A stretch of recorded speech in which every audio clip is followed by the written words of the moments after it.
The interbank mechanism of the Brics summit is an important part of the entire Brics cooperation movement. While the political and the economic issues have their ups and downs, bankers put their head down and think of cooperation, contracts and commerce. So I would like to think that the interbank mechanism, the interbank cooperation that the Brics has set up is perhaps one of its most enduring contribution. And today I have with me people who are spearheading that cooperation. I have with me Mr. Philip Moleketi, who is the chairman of the Development Bank of Southern Africa. I have with me Mr. Ricardo Luis Ramos, who is the chairman of the BNDES, that is the Development Bank of Brazil. And I have with me Mr. Gorkov, Sergei Gorkov, who heads the Nesh Econom Bank, or the VEB, that's the Development Bank of Russia. So quite clearly the most important people in this interbank economic cooperation. Gentlemen, thank you very much for joining me. Well, let me start with you, Mr. Gorkov. Well, we have seen a lot of instability in the global, especially emerging market and commodity producers in 2015. But 2016 has been a much better year for emerging markets and for the emerging economies. Are you getting a sense that the worst is over and that the emerging economy is on a slightly firmer path? I think it's very difficult to explain now about the future, especially for economy. Because if you see if you think it will be better next year, it's become more worse. Yeah, and it sometimes depends on many factors. But I hope the next year will be better for developing countries, and especially for Russian markets. We expect economic growth about 1%. Of course, it's not very huge growth if you compare with Indian growth or Chinese growth. But for Russia and Brazil, it's not bad, and especially for European countries as well. And of course, economy now is in quite difficult situation, especially because oil prices it's very low. Probably it's good for Indian economy or for Chinese economy or European economy, but it's not very good example for us and for Brazil as well. But in this case, we expect this price of oil quite stable for economy, and $50 per barrels. It's very, quite balanced for any economy, for our economy and for the producers and for producers and for another economy. In this case, we need to understand is not. Sometimes we're talking some difficulties, but I think it's not difficulties. It's normal life now. We understand it's normal life. Yeah. And we must be ready it is for normal life. I was in Russia last year, and although the papers were talking about trouble, it was business as usual, and in fact it was lovely. So I would assume that business as usual. In fact, business should have been even better in 2016 compared to 2015. But let me come to you, Mr. Ramos. Your name includes a D'Souza. Did you find any relatives in Goa? I don't know if I have parents here. Okay, well, that was on a lighter note because we have a lot of relationship with the Portuguese names in Goa itself. But this interbank mechanism and the meetings that you have had so far in India, what can you say was a concrete achievement this year itself?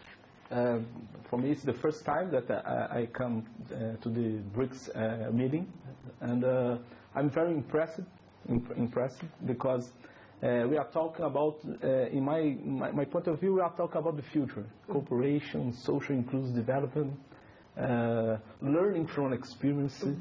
In fact, we don't talk about too much economy, but we talk about knowledge. That's because of this, I think that we are talking about the future.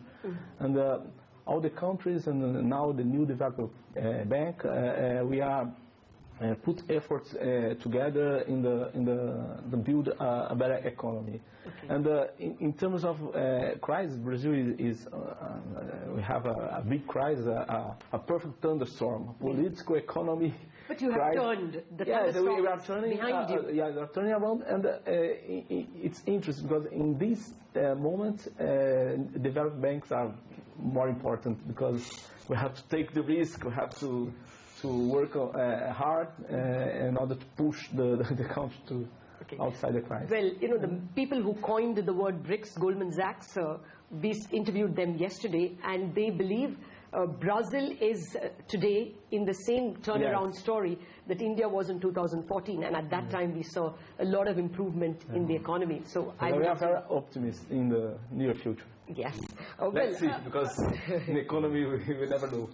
Oh, I agree with you. I mean, and thunderstorms can come actually from the developed economies, as we learned recently. Mr. Moleketi, I wanted to know that one of the things that the BRICS summit is trying to speak about is the new ratings agency.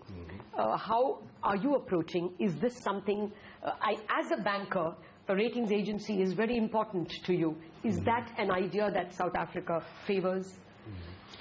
You know what, one of the things, just to pick on the remarks of my colleagues, is that we're in an environment that to a large extent is characterized by both the commodity and currency fluctuations. Yes. You know, and some of the currency fluctuations and commodity price fluctuations are not something that are generated or initiated by the emerging economies. Something that I think the markets internationally imposes on some of our economies. I think that's one thing. And now the relevance of that is that it is important for an institution and an entity that understands the special circumstances that the developing or emerging economies find themselves in. And at that, I think, it's one of the things that begins to put credence on the idea of a rating agency with specific understanding and depth of knowledge of our economies, the emerging economies. And I think that is one of the big arguments. The second aspect of it is that also, you know, in a number of instances, some of the macroeconomic challenges and changes, be it the fiscal deficits of the emerging countries and all that, you know, it's very difficult for someone who does not understand the depth, you know, and also the long-term trajectory of a number of economic indicators to make a judgment. An annual judgment. Sometimes it's like a quarterly judgment on just one indicator, you know.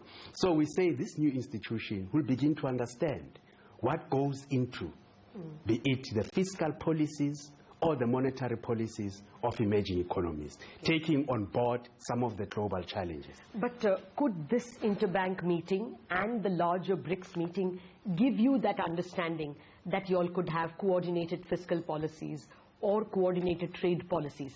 Did you see any step towards that kind of cooperation? There are a number of forums, just besides ourselves, that to a large extent the G20 being one of them, in terms of trying to coordinate the efforts of the developing, the developed, and we'll say the emerging economies. And hence the rating agency that speaks to our special circumstance is quite important, you know, to mitigate and also to balance the views of the existing rating agencies. So the coordination is quite critical. Oh, that's very good to hear if we can have a counterweight. Would you agree, Mr. Ramos, that a rating agency which is of the BRICS nations may be a counterweight to the prevailing opinion? Yes, I agree. I think that when we are talking about knowledge, I think that we can offer to the financial markets a different kind of development and a different kind of